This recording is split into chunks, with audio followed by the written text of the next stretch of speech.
Virtually every chemical reaction in a cell occur at a significant rate only because of the presence of enzymes. My dear students, this is not my quote. This quote was given by Albert L. Lehinger, the famous and renowned biochemist from US. So, dear students, today we'll discuss on a topic that is enzyme. So, sir, what is enzymes? So, as we know, inclusive characteristics of living is metabolism, sir. Okay? कोई भी cell expressing any living characteristics, it must have one inclusive character, that is metabolism. So, sir, what is metabolism? Simple, some total chemical reactions taken place in a cell. Okay? And as long as the chemical reactions are continuing, the cell is considered as living. मतलब जब तक chemical reaction cells के अंदर है sir, तब तक इस cell को आप लिविंग बोलोगे. Soon as the chemical reaction gets stopped, the cell is no longer considered as a living, sir. Okay, sir. And for this reason, the virus community excluded out of the living world, because in general condition, virus does not show any living characteristics. That's mean they do not have any metabolic reactions. और cell के अंदर initially दो type का metabolic reaction we can observe. One is anabolic reaction, the reactions which that is responsible for increase the dry weight of a cell. And another type of reaction is catabolic reaction, the reactions which decrease the dry weight of a cell. Now, sir, as we know, this living cell is made up of different biomolecule. इसके अंदर macro molecules भी हैं और micro molecules भी हैं. Macro molecules मान के चलो लिपिड है, प्रोटीन्स है, कार्बोहाइड्रेट्स है, न्यूक्लिक एसिड है, दे आर बिगर मॉलिक्यूल. और स्मॉलर मॉलिक्यूल्स भी हैं, जैसे आपका अमाइनो एसिड है, न्यूक्लियोटाइड्स है, different inorganic that is components भी हैं. सो सर, सेल के अंदर कंटिन्यूअसली रिएक्शन तो हो रही है सर, लेकिन इस रिएक्शन को ठीक तरह से मतलब प्रोसीड करने के लिए the one and only proteinaceous substance is present which act as a biocatalyst, decrease the activation rate and increase the rate of reaction. Okay, sir. Decrease the activation energy and increase the rate of reaction. Okay, sir. So what is enzymes? Simple. Enzymes are biocatalyst जो reaction rate को increase करवाएगा by decreasing the activation rate. अभी next जो question है, so sir, ये जो enzymes है, enzymes का मतलब किससे बनी है ये enzyme? So generally all enzymes are protein. Generally all enzymes are proteins. यहां पर सिर्फ एक एक्सेप्शन है sir, ribozyme sir. Okay. Actually as we know, DNA is our genetic material, and inside the DNA the genetic codes are present which are responsible for the synthesis of amino acid, and later on this amino acid bind together and forming protein. Whatever characteristics a living expressing, behind each and every character a specific protein is present, and these proteins are basically responsible for expressing the characters. So cell के अंदर जितने भी enzymes हैं, all enzymes are proteins. मतलब वही process से बनती है सर, जिस प्रोसेस से मतलब ट्रांसक्रिप्शन और ट्रांसलेशन से ही प्रोटीन बनेगी सर. लेकिन ये प्रोटीन को कौन बनाएगा सर? Very interesting question. हर एक रिएक्शन के पीछे कोई ना कोई प्रोटीन्स रिस्पॉन्सिबल है as an enzyme. All enzymes are protein. Very nice. और प्रोटीन किस तरह से बनती है सर? डीएनए के अंदर triplet codes are present, genetic codes are present, they that is transcripted in your messenger RNA, and finally this messenger RNA translated and the synthesis of protein taken place। लेकिन हर reaction के पीछे कोई ना कोई enzyme presence है, और ये enzymes है protein sir. Max all enzymes are protein. लेकिन ये प्रोटीन को कौन बनाएगा सर? प्रोटीन को बनाता है सर राइबोजाइम, जो राइबोसोम के अंदर प्रेजेंट है, and it is chemically not a protein, it is chemically ribonucleic acid. आ रहा है समझ में? Very interesting. सो इनिशियली सिर्फ यही बोल रहे हैं sir, biological catalyst. What is enzymes? So enzymes are biological catalyst made up of protein. सिर्फ वही चीज, ऑल एंजाइम्स आर प्रोटीन। याद रखना, ऑल एंजाइम्स आर प्रोटीन। यहां से एक exception, one exception that is ribozyme, okay, which is responsible for translation, which is responsible for protein synthesis and present in ribosome sir। So it is not protein sir, it is basically made up of ribonucleic acid। ठीक है, initially एक चीज तो clear है sir, enzyme क्या है? Bio catalyst है। Body के अंदर जितने भी मेटाबॉलिक रिएक्शन है, कोई भी रिएक्शन आप मान के चलो, ग्लाइकोलाइसिस बोलो, क्रेब्स साइकिल बोलो, एचएमपी शंट बोलो, ऑर्निथिन साइकिल बोलो, कभी भी कोई भी रिएक्शन आप करोगे, इसके अंदर एंजाइम्स तो होगा ही sir. So what is the role of enzyme? Decrease the activation energy and increase the rate of reaction. Okay, अभी हम देखेंगे सर, ये जो सर बार बार बोल रहा है sir, decrease the activation energy, increase the rate of reaction, ये sir है क्या? एक्टिवेशन एनर्जी क्या है सर? रेट ऑफ रिएक्शन किस तरह से इंक्रीज हो रही है, और एंजाइम का रोल क्या है? ओके सर, पहले तो एक चीज क्लियर है, all enzymes are protein. Now come, what are enzyme? So speed up reaction, speed up biochemical reaction by lowering activation energy, decrease activation energy and increase the rate of reaction। okay sir, अभी एक चीज,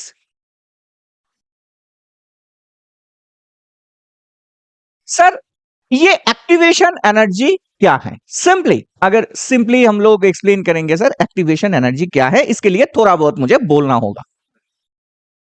अभी देखो, according to our thermodynamic principle, कोई भी free molecule present in your that is earth, कोई भी free molecules, हर एक मॉलिक्यूल के अंदर मतलब some amount of energy is present, और हर एक मॉलिक्यूल का एक एनर्जी लेवल होता है सर। अभी कोई आपसे पूछे what is reaction, what is chemical reaction, okay, what is chemical reaction? So you can explain with different definition, chemistry definition, different types of definition, but simply अगर आप सोचोगे सर, वो एक केमिकल रिएक्शन क्या है, जैसे मैं एक केमिकल रिएक्शन ले रहा हूं, यहाँ पर आगे पढ़ेंगे इसके बारे में। यहाँ पर केमिकल रिएक्शन ले रहा हूं, जैसे मान के चलो carbon dioxide, CO2, carbon dioxide and water, okay, sunlight and chlorophyll, they forming C6H12O6 and remove water and oxygen। Clear है? अभी एक चीज देखो सर, ये तो केमिकल रिएक्शन है, हाँ जरूर है सर। बायोकेमिकल रिएक्शन भी हम बोल सकते हैं सर। क्यों बायोकेमिकल रिएक्शन बोलेंगे सर? क्योंकि सेल के अंदर, कोई भी लिविंग सेल के अंदर कोई भी reaction, that is biochemical reaction आप बोल सकते हो। बायो मींस लिविंग, और केमिकल रिएक्शन मतलब केमिकल का जो रिएक्शन होगा यहां पर। अभी देखो, ये कार्बन डाइऑक्साइड और वाटर दो मॉलिक्यूल है। कार्बन डाइऑक्साइड किससे बनी है सर? कार्बन और ऑक्सीजन से। वाटर मॉलिक्यूल किससे बनी है? हाइड्रोजन और ऑक्सीजन से। अभी लाइट और क्लोरोफिल का सपोर्ट जब मिल जाता है ना, यहां पर बनती है ग्लूकोज। क्या बनती है sir? Glucose. So glucose C6H12O6, और यहां से रिमूव होता है सर वाटर एंड ऑक्सीजन। अभी जाहिर सी बात है सर, ये कार्बन डाइऑक्साइड टूटा है, वाटर भी टूटी है, और कार्बन डाइऑक्साइड और वाटर दोनों टूटने के बाद बनी है ये ग्लूकोज। ठीक है सर। सो कार्बन डाइऑक्साइड और ऑक्सीजन के बीच में बॉन्ड था, वाटर मतलब हाइड्रोजन और ऑक्सीजन के बीच में भी बॉन्ड था। अभी इनिशियल जो दोनों मॉलिक्यूल के अंदर बॉन्ड थे वो बॉन्ड टूटा, वो बॉन्ड टूटा, और नया जो मॉलिक्यूल यहां पर बनी है कार्बोहाइड्रेट का, मतलब नई बॉन्ड फॉर्म हुई है sir. Are you getting my point? So अगर कोई आपसे पूछे sir what is chemical reaction, so आप सिंपली एक लाइन से बोल सकते हो sir, breaking off older bonds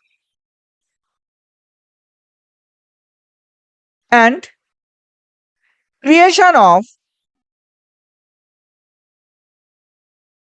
newer bonds।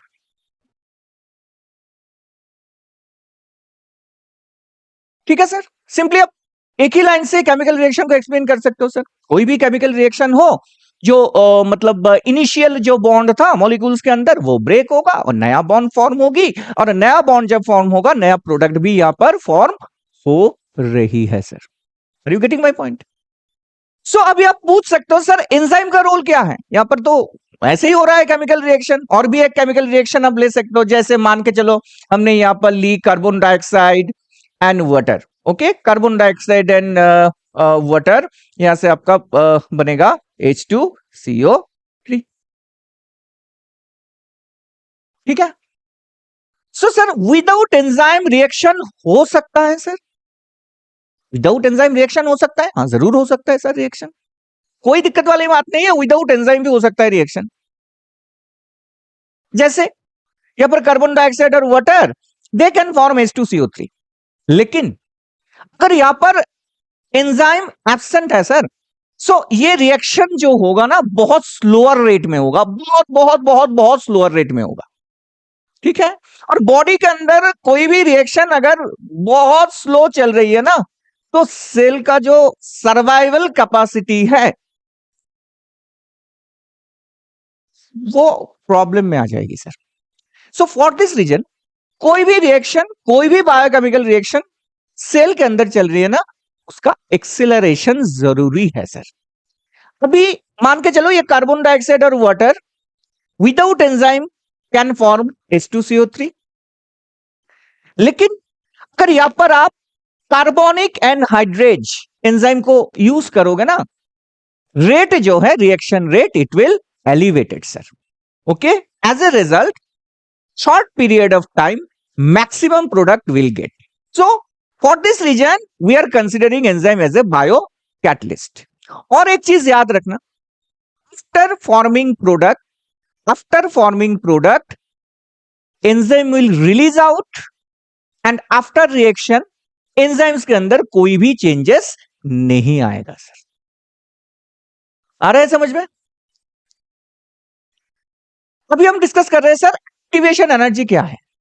जैसे मान के चलो अगर कार्बन डाइऑक्साइड और वाटर विदाउट एंजाइम आप कर रहे हो, सो यहां पर भी H2CO3 फॉर्म हो रही है सर, लेकिन बहुत स्लोअर रेट में, रिएक्शन बहुत स्लोअर रेट में हो रही है और कम प्रोडक्ट फॉर्म हो रहा है सर।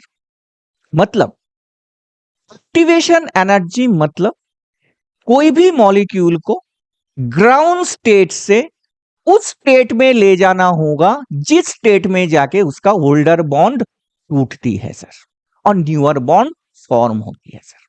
कोई भी मॉलिक्यूल, मान के चलो मैं हूं एक सिंगल मॉलिक्यूल, ओके, जब तक आप मेरे अंदर वो एनर्जी फॉर्म नहीं करवाओगे जिससे एक ऑप्टिमम एनर्जी मुझे मिलेगी, जहां पर मेरे अंदर जो जनरल बॉन्ड था वो ब्रेक होगा और नई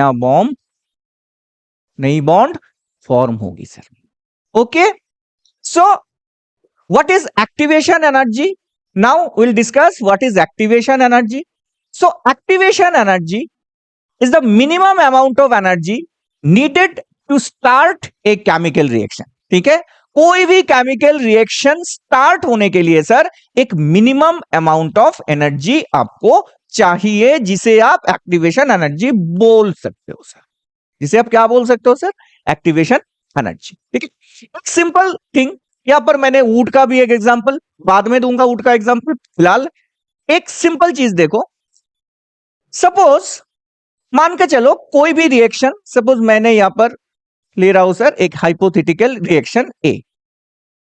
सपोज मान के चलो ये रिएक्शन होने के लिए 10 एक्टिवेशन एनर्जी हमें चाहिए। 10 एक्टिवेशन एनर्जी मतलब एक ग्राफ भी हम यहां पर ड्रॉ कर लेते हैं सर, इनिशियल ग्राफ। मान के चलो कोई भी मॉलिक्यूल्स अभी इस स्टेट में है, ग्राउंड लेवल, ग्राउंड स्टेट में है molecules. So already I told you every free molecule has an minimum energy. कोई भी फ्री मॉलिक्यूल्स है इसके अंदर मिनिमम एनर्जी तो होगी सर। अभी ये जो मॉलिक्यूल्स हैं, अगर इस मॉलिक्यूल्स को आप किसी भी रिएक्शन पे एंगेज करोगे, मान के चलो उस रिएक्शन का एक्टिवेशन एनर्जी होगा 10, मतलब सिंपल सिंपल, कुछ भी हमें समझ में नहीं आता है सर, सिंपल हम समझ लेते हैं सर। ये ग्राउंड स्टेट में है, इसके अंदर जो बॉन्ड है वो स्टेबल है, अभी इस बॉन्ड को तोड़ना है, नया बॉन्ड बनानी है।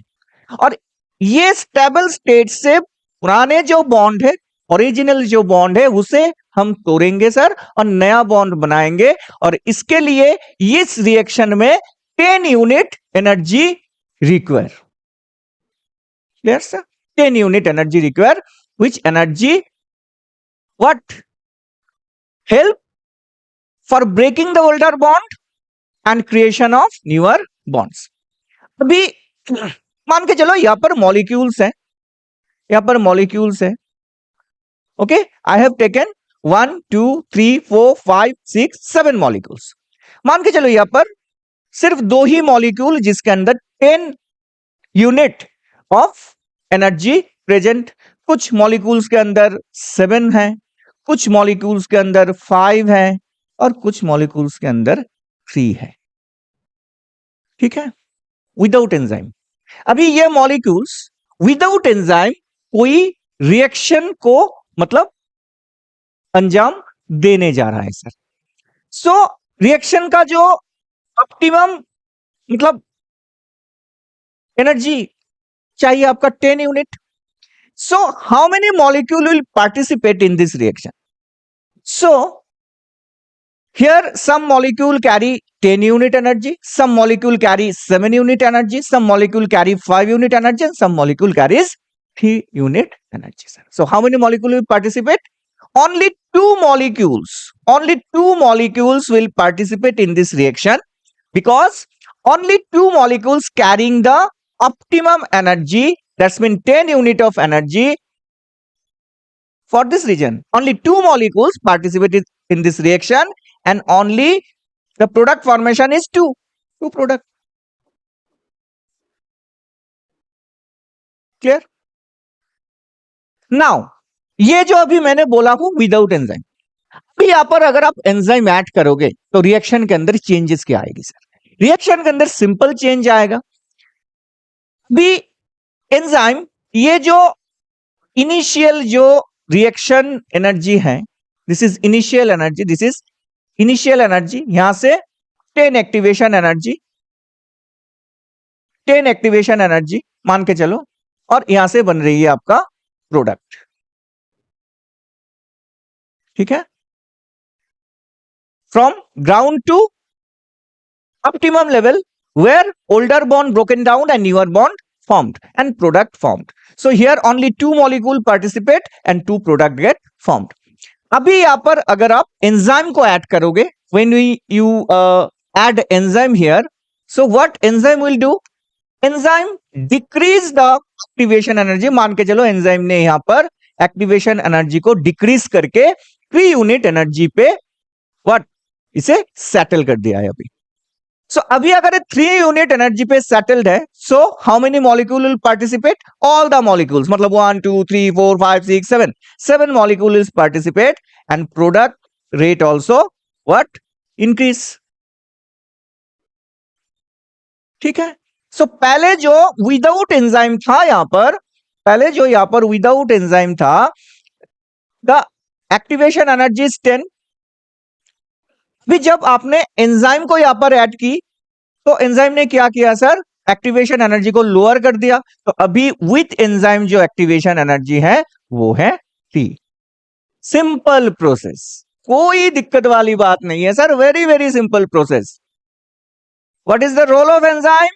Decrease the activation energy and increase the rate of reaction. ठीक है, आ रहा है समझ में? So what is activation energy? Minimum amount of energy needed to start chemical reaction. Okay, again I repeat, what is activation energy? Minimum amount of energy needed to start a chemical reaction. आ रहा है समझ में? अभी देखो firewood है sir, ठीक है, अभी फायरवुड के अंदर एनर्मस एनर्जी तो है, बट व्हेन इट बर्न, लेकिन for burning we need outside ignition. ठीक है, अभी मैंने इनिशियली बोला हूं सर, दो टाइप में रिएक्शन मतलब मेटाबॉलिक रिएक्शंस हो सकता है सर, एक है एनाबॉलिक रिएक्शन और दूसरा जो है कैटाबॉलिक रिएक्शन। एनाबॉलिक रिएक्शन जिस रिएक्शन पे कुछ फॉर्म हो रही है सर, ओके, मतलब फॉर्म हो रही है, मतलब सेल का जो ड्राई वेट है वो इंक्रीज होगा, और कैटाबॉलिक रिएक्शन में कुछ ब्रेकडाउन होगी मॉलिक्यूल्स, जिसके अंदर ड्राई वेट जो सेल का है वो डिक्रीज होगा सर। ठीक है, लेकिन इससे रिएक्शन को भी हम फिर से डिफरेंशिएट कर सकते हैं sir. One is exorganic reaction, another is endorganic reaction. करेंगे सर, चलिए। सो अभी एक्टिवेशन एनर्जी क्लियर, बाद में पढ़ते हैं sir. So what is activation energy? Ground से उस पर्टिकुलर ऑप्टिमम स्टेज में जाने के लिए जो एनर्जी रिक्वायर है sir, which will break the older bond and forming newer bonds. And what is the role of enzyme? They decrease the activation energy and increase the rate of reaction. Okay sir, so what is here? Activation energy is related to reaction rate. अभी देखो, very interesting, just focus. Activation energy related to reaction rate. Okay sir, मतलब क्या है sir? फिर किसी भी चीज के अंदर हायर एक्टिवेशन एनर्जी है सर, हायर एक्टिवेशन एनर्जी। कोई भी रिएक्शन प्रोसीड करने के लिए आपको बहुत सारा एनर्जी चाहिए, बहुत एनर्जी चाहिए, जो ग्राउंड से इसे मतलब उस लेवल तक लेके जाए, ऑप्टिमम लेवल तक मतलब लेके जाए, जहां पर जाके उसका जो ओल्डर बॉन्ड्स हैं वो ब्रेक डाउन होगी सर, और न्यूअर बॉन्ड क्रिएट होगा। So the higher activation energy is the slower the reaction proceed. अगर एक्टिवेशन एनर्जी किसी भी मतलब कंपाउंड के अंदर या मॉलिक्यूल्स के अंदर ज्यादा है सर, सो रिएक्शन रेट जो है वो बहुत स्लो होगा सर, क्योंकि रिएक्शन प्रोसीड करने के लिए उसे ज्यादा एनर्जी चाहिए सर, ज्यादा, मीडियम के अंदर बहुत एनर्जी चाहिए, मतलब रिएक्शन को प्रोसीड करने के लिए, because fewer reactants have enough energy to overcome the energy barrier at any given time. ठीक है, एंजाइम रिएक्शन को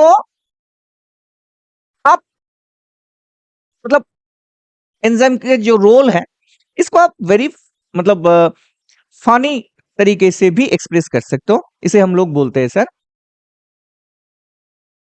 tunnel inside a mountain. Very interesting, tunnel inside a mountain, ये भी कहा जाता है सर एंजाइमेटिक रिएक्शन को, रोल ऑफ एंजाइम। जैसे यहां पर मैंने बोला हूं, I will explain what is tunnel inside the mountain. यहां पर बोला गया है sir the higher the activation energy is the slower the reaction proceed, because fewer reactant have enough energy to overcome the energy barrier eight an given time. Already मैं ये चीज बोल चुका हूं सर प्रीवियस स्लाइड में, जैसे मैंने यहाँ पर लिया था कुछ मॉलिक्यूल्स जिसके अंदर 10 एक्टिवेशन, कुछ मॉलिक्यूल्स के अंदर 10 एनर्जी लेवल था, कुछ मॉलिक्यूल्स के अंदर 7 था, कुछ मॉलिक्यूल्स के अंदर 3 था। सो एनर्जी बैरियर हम लोगों ने लिया था रिएक्शन ए का 10, और हमने देखा सिर्फ 2 ही मॉलिक्यूल मतलब वो जो बैरियर है, मतलब एक्टिवेशन एनर्जी का जो बैरियर है वो क्रॉस किया था, और बाकी जितने भी मॉलिक्यूल्स हैं जिसके अंदर मतलब वो मतलब उस लेवल का, ऑप्टिमम लेवल का एनर्जी नहीं था सर, वो क्रॉस नहीं कर पाया सर। सो विदाउट एंजाइम वही होता है sir. So enough energy to overcome the barrier at given time. If the activation energy is enough, a reaction won't be proceed at all unless energy is supplied. अगर बहुत ज्यादा activation energy का level जो है ये बहुत high है sir, मतलब अगर बहुत हाई है एक्टिवेशन एनर्जी लेवल, सो ये खुद से रिएक्शन प्रोसीड नहीं कर पाएगी सर, डी नोवो रिएक्शन नहीं होगा सर। अगर एक्टिवेशन एनर्जी कम है, मॉलिक्यूल्स के अंदर मतलब मिनिमम एक्टिवेशन एनर्जी अगर है, maximum molecule will participate and reaction can proceed spontaneously. लेकिन अगर एनर्जी बैरियर जो है, वो जो ऑप्टिमम एनर्जी हम बोले थे, जो एक्टिवेशन एनर्जी हम बोले थे सर, वो एक्टिवेशन एनर्जी बहुत हाई है सर, मॉलिक्यूल के अंदर मतलब उतनी ताकत नहीं है वो एक्टिवेशन एनर्जी बैरियर को क्रॉस कर सके सर। और उस टाइम पे अगर एक्सटर्नली आप एनर्जी इसे प्रोवाइड नहीं करोगे तो रिएक्शन खुद से स्टार्ट नहीं होगी सर। वही होता है फायरवुड में, हाई एक्टिवेशन एनर्जी है फायरवुड के अंदर, बहुत हाई एक्टिवेशन एनर्जी है, और as a result firewood can not burn by its own, it needs external energy, and whenever you provide external energy, then the reaction proceed, and whenever this reaction proceed, the enormous energy also liberated, light energy, heat energy. Okay sir, so if the activation energy is high enough, a reaction won't be proceed at all unless energy is supplied. ठीक है, और जब energy आप supply करोगे reaction proceed, और उस reaction से फिर से एनर्जी लिबरेट होगी सर। वेरी इंटरेस्टिंग सर, आगे आगे हम बोलेंगे सर। चलिए अब ये देखो, वेरी फनी है सर, वेरी फनी। मैंने अभी आप लोगों को बोला था sir tunnel inside the mountain, ठीक है सर। ये टनल इनसाइड द माउंटेन क्या है, ये देखो फर्स्ट, ये एक फनी दैट इज पिक्चर है, लेकिन बहुत इंटरेस्टिंग है। देखो ये जो इनिशियल है नॉर्मल रिएक्शन है यहां पर सर, जिसके अंदर कोई मतलब क्या नहीं है सर, एंजाइम्स नहीं है, एंजाइम इज एब्सेंट। अभी ये जो है ये है बैरियर, मतलब एक्टिवेशन एनर्जी जो है वो बहुत हाई है, और यहां पर जो मॉलिक्यूल्स है, जो रिएक्टेंस है, रिएक्टेंस के अंदर मतलब उस लेवल का एनर्जी है नहीं। जैसे हम लोगों ने बोला था, जैसे इसको हम 10 यूनिट एनर्जी लेवल बोल दो, इसको 5 यूनिट बोल दो, इसको 3 यूनिट बोल दो, इसको 2 यूनिट बोल दो, इसको 1 यूनिट बोल दो सर। सो इस मॉलिक्यूल के अंदर 5 यूनिट एनर्जी है, इस मॉलिक्यूल के अंदर 3 यूनिट एनर्जी है, इसके 2, इसके 1। लेकिन रिएक्शन होने के लिए जो एनर्जी बैरियर जो है वो जो क्रॉस करना होगा ये है 10 यूनिट। सो सिर्फ एक ही मॉलिक्यूल के अंदर वो 10 यूनिट एनर्जी लेवल है sir. As a result it crosses this particular barrier, and as a result what happens sir, less product formed, reaction rate slower. Very interesting. अभी सेकंड रिएक्शन आप देखो, enzyme catalysed reaction. So enzyme ने क्या किया sir, घटा दी activation rate जो है, गिरा दिया सर एक्टिवेशन रेट। मान के चलो यहां पर एक्टिवेशन रेट गिरा के 2 यूनिट बना दिया है सर। Okay sir. सो अभी जितने भी मतलब मॉलिक्यूल्स थे, ये 1 यूनिट वाला मॉलिक्यूल बेचारा यहां पर बैठा रहा सर, और बाकी जितने भी मॉलिक्यूल से they crosses the what, energy barrier. So as a result, maximum product forms and rate of reaction increase, and this is basically what the role of enzyme in a enzymatic reaction. और इसको फिर से वो tunnel inside the mountain वही है, जैसे मान के चलो एक माउंटेन है और ये है आपका higher activation rate, so you can not cross this mountain. So अगर यहां से आप टनल बना लो ना, so easily you can cross this mountain with by using less amount of energy. इसलिए कभी कभार हम लोग एंजाइमेटिक रिएक्शन को और रोल ऑफ एंजाइम हम इस तरह से भी एक्सप्लेन कर सकते हैं sir, tunnel inside the mountain, that's mean decrease the activation rate, decrease the activation rate, decrease the activation energy and increase the rate of reaction. चलो, ये है आपका एंजाइम एक्शन. सो अभी देखो इस एंजाइम एक्शन पे सिंपल लोग समझ चुके हो सर. सिर्फ एक चीज देखना है यहां पर, देखो यहां पर दो लाइंस मतलब दिया हुआ है एंजाइम एक्शन का. एक है विदाउट एंजाइम और दूसरा जो है विद एंजाइम. अभी यहां पर आप रिएक्टेंट लिए हो glucose and oxygen. Okay sir, glucose and oxygen मतलब एरोबिक रिएक्शन. ग्लूकोज को अभी आप तोड़ोगे सर, ब्रेक डाउन होगा ग्लूकोज का. सो अगर ब्रेक डाउन हो रही है तो कैटालिटिक एक्टिविटी है, कैटाबोलिक रिएक्शन से decrease the that is what dry weight, catalytic reaction है. तो ग्लूकोज को ऑक्सीडाइज्ड आप कर रहे हो. विदाउट एंजाइम जब आप ग्लूकोज का ऑक्सीडाइज कर रहे हो तो आपका ये है एनर्जी बैरियर, ठीक है, और एक्टिवेशन एनर्जी, ठीक है, एक्टिवेशन एनर्जी. अभी विथ एंजाइम जब आप कर रहे हो ना, विथ एंजाइम जब आप कर रहे हो, सो इसका एक्टिवेशन एनर्जी क्या हो गया sir, lower. And product formation, product formation, अभी तो यहां पर सर प्रोडक्ट तो फॉर्मेशन नहीं हो रही ना. प्रोडक्ट फॉर्मेशन क्या है sir, carbon dioxide and water. लेकिन आप यहां पर बॉन्ड को तोड़े हो सर. ग्लूकोज के अंदर जो बॉन्ड था, हाई एनर्जी बॉन्ड था, बॉन्ड को तोड़े हो सर. इसलिए फ्री एनर्जी जो है वो एनवायरनमेंट पे मतलब मीडियम पे रिलीज होगी सर. देखो overall energy release during reaction. एक कैटाबॉलिक रिएक्शन है, एनर्जी रिलीज होगी और इसी एनर्जी से नेक्स्ट आपका जो मेटाबॉलिक रिएक्शंस है उस रिएक्शन पे एनर्जी यूटिलाइज होगा, ATP. This energy accepted by ATP and this ATP stored this energy, and whenever require in your cell, whenever energy require in your cell, this ATP again hydrolyzed and that is provide energy for other metabolic reactions. ठीक है sir. सो ये reaction जो है catabolic reaction है.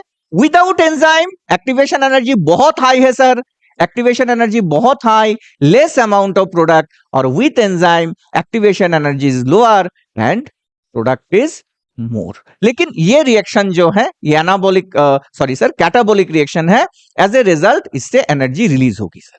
Catabolic और anabolic reaction हम separately discuss करेंगे इसके बाद.